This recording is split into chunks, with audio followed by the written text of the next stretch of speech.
বিসমিল্লাহির রহমানির রহিম। আজকে আমি যে আমলটা নিয়ে কথা বলবো তা এতটাই পাওয়ারফুল এবং পরীক্ষিত যা আগে কোথাও আপনি কখনো কোনো চ্যানেলে পাননি।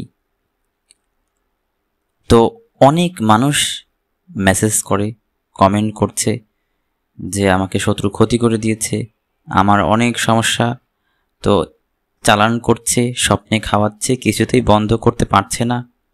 তাদের জন্য আজকে এই আমলটা। এবং শুধু আপনি এটা বন্ধই করতে পারবেন না, বরং তান্ত্রিক এবং যে ক্ষতি করাচ্ছে তাকে সহ সাহায্য করতে পারবেন আজকের যে আমলটা নিয়ে আসছি আমি। তো এই আমল কেউ কাউকে শেয়ার করে না। আপনি ইউটিউবে এইসব আমল সহজে পাবেন না, পরীক্ষিত আমল। এবং আমার চ্যানেলে যে আমি আপলোড করে থাকি তা খুবই পরীক্ষিত এবং নিজে পরীক্ষা করে থাকি, তাই আপনাদেরকে আমি দেই। তো অনেক ভাইয়েরা এই তান্ত্রিক এবং শত্রু এদের খপ্পরে পড়েছেন এবং ক্ষতিগ্রস্ত হচ্ছেন। তো আমি বলবো যে আপনি এই আমলটা করুন।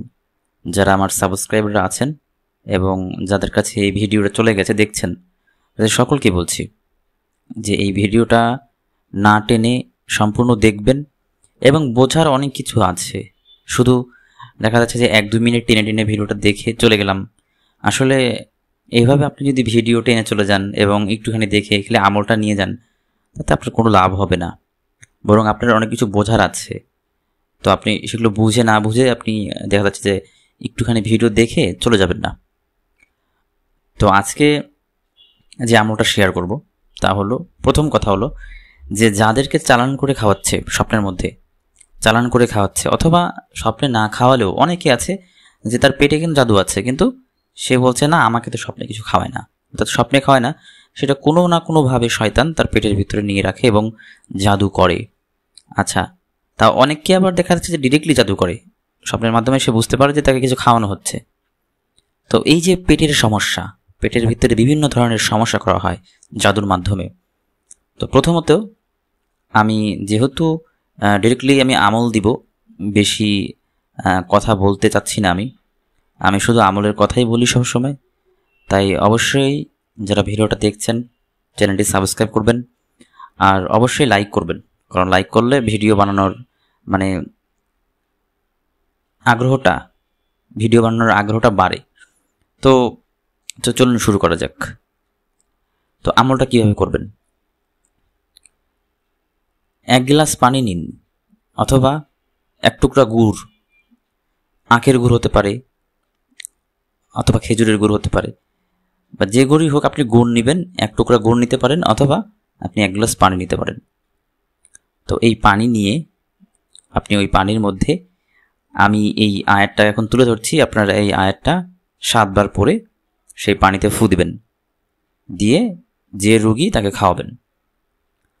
খাওয়ানোর পর যদি সে বমি করে, তাহলে ধরে নেবেন যে তার যে চালান জাদু তাকে খাওয়ানো হচ্ছে বা ক্ষতিগুলো করানো হচ্ছে, সেগুলো তার পেট থেকে বের হয়ে গেছে বা জাদু নষ্ট হয়ে গেছে, এটা আপনি ধরে নেবেন। আর দেখা যাচ্ছে যে আপনি পানি খাওয়ানোর পর আধা ঘন্টা ওয়েট করবেন, অর্থাৎ অপেক্ষা করবেন, দেখবেন সে কি বলে, তার মাথা ঘোরায় কিনা, বমি বমি ভাব আসে কিনা। আর বমি আসলে অবশ্যই বমি করতে হবে। তো বমি করলে যখন এটা বের হয়ে যাবে, ব্যাস তখন সমস্যা নেই, ওটা শেষ হয়ে গেল। কিন্তু যদি বমি না হয়, সেক্ষেত্রে কি করবেন? সেক্ষেত্রে আপনি ধারালো একটি চাকু নেবেন এবং সেই চাকুর মধ্যে আবার এই আয়াতটা 7 বার পাঠ করে ওই চাকুতে ফু দিবেন। 7 বার পরে 3টা ফু দিতে পারেন, 3টা ফু দেওয়াই ভালো। 3 বার ফু দিলেন চাকুতে। ফু দিয়ে আপনি কি করবেন? আপনি ফু দেওয়ার পরে আপনার যে রোগীর যে পায়ের লোম আছে সেটা কাটবেন। পায়ের লোম কাটলে কি হবে? যখন আপনি রোগীর পায়ের লোমটা কাটবেন, ডান পা অথবা বাম পা, যে কোনো পা, বেশি না, অল্প একটু কাটলেন। এটা কাটলে সরাসরি, এটা কিন্তু আপনি আপনার পায়ের পশম কাটছেন ঠিক আছে, কিন্তু এটা কিন্তু সাথে সাথে জাদুকরের চুল কেটে যাবে। অর্থাৎ যে জাদু করছে তার চুলটা কিন্তু কেটে যাবে। এখন অনেকেই বলতে পারে যে এটা কীভাবে সম্ভব। না ভাই, আপনি যেভাবে বুঝতে পারতেছেন ওটা ওইভাবে না। কারণ আমি বলি, যদি আপনি পায়ের পশম কাটেন, সরাসরি তান্ত্রিকের চুল কেটে যাবে না, বরং এটা অনেকেই দেখে থাকবেন যে মানুষ দেখে যাচ্ছে যে অনেক মানুষের চুল পড়ে যাচ্ছে জাদুর কারণে। হ্যাঁ, মানে অনগত চুল পড়তেই আছে, কোনো থামাথামি নাই। অনেক কিছু ব্যবহার করছে, অনেক কিছু করছে, কিন্তু চুল পড়া থামছে না। কারণ কেন? এটা জাদুর কারণে, যে জাদুটা করেছিল জাদুর ফলে তার চুল পড়ে যাচ্ছে। কিন্তু যেহেতু এটা জাদু না, আমরা এটা উল্টা ঘুরিয়ে দিব, সেহেতু যখন আপনি এই চুলটা কাটবেন বা আপনার পায়ের লোমের পশমটা কাটবেন, তখন কিন্তু ডিরেক্টলি তান্ত্রিকের মাথার চুল কিন্তু পড়তে শুরু করবে, এবং তার মধ্যে কিন্তু জ্বালা পড়া শুরু হয়ে যাবে, এবং অশান্তি, বিভিন্ন অসুস্থতা শুরু হয়ে যাবে। এবং এখানে প্লাস পয়েন্ট হচ্ছে শুধু তান্ত্রিকের নয়, বরং যে আপনাকে ক্ষতি করিয়েছে সেই মানে তার তো অবশ্যই ক্ষতি হবে এখানে, কারণ তারও একই অবস্থা হবে, তারও মাথার চুল পড়া শুরু হবে, এবং দেখা যাচ্ছে যে তারও দেখা যাচ্ছে বিভিন্ন ধরনের অসুস্থতা, ও দেখা যাচ্ছে বিভিন্ন জ্বর, শরীর ব্যথা, জ্বালা পড়া শুরু হবে। যদি সে আপনার আশেপাশের কেউ হয়, তো অবশ্যই আপনি তাকে দেখলেই বুঝতে পারবেন যে এই জাদুকর।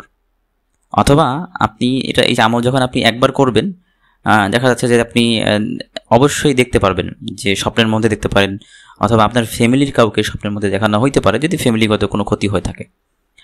আর হ্যাঁ, যখন আপনি এই আমলটা করবেন, এই আমলটা দেখা যাচ্ছে যে মাগরিবের পর বা ইশারের নামাজের পর করা সবথেকে বেশি ভালো।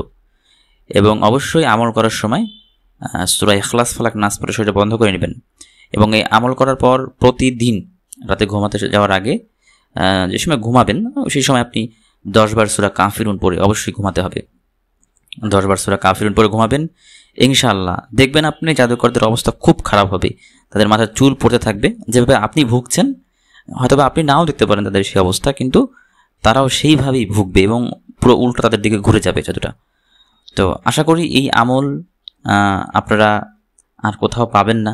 যেহেতু আমি এখানে শেয়ার করছি, আপনারা এটা নোট করে রাখবেন, এটা কিন্তু পরীক্ষিত। আর আমি আয়াতগুলো শেয়ার করছি, ডিরেক্টলি কোরআনের আয়াতের আমল, এবং এটা কেউ অপব্যবহার করবেন না কারো ক্ষতির জন্য, যে অমুককে ক্ষতি করে দেন, আমি পাশে পছন্দ করছি, অমুককে ক্ষতি করে দেন, উল্টা আপনার ক্ষতি হয়ে যাবে। এটা কখনোই করবেন না।